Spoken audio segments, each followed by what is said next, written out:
Working abroad is now a fact of life for many people in business.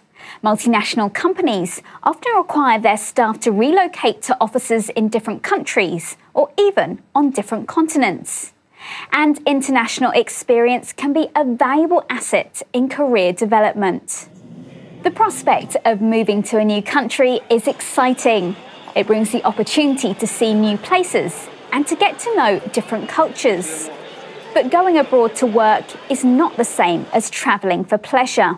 It brings challenges. Foreign professionals have to learn about cultural issues like customs and etiquette. They may find the way people communicate and interact at work is different. One of the first things that someone in a new job overseas has to encounter is interacting with co-workers. In different cultures, different standards apply. When you're in Germany, people are a bit more reserved to begin with. Once you've broken the ice and you got to know them, they will be your friends for life if they make friends with you.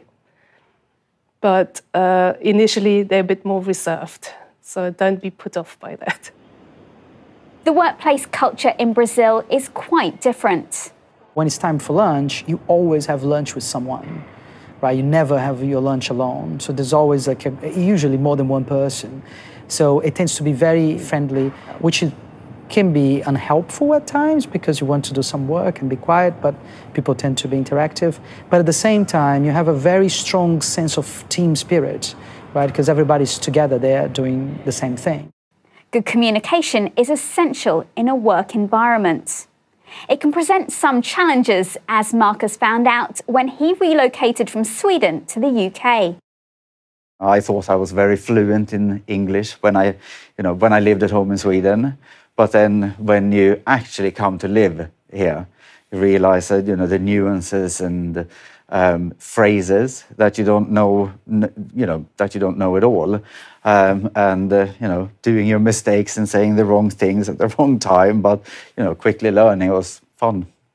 The etiquette of communication can also vary. In Poland, people tend to be direct when they talk to each other. You might be a little bit shocked that the Poles tend to be more abrupt, or that's how they will come across.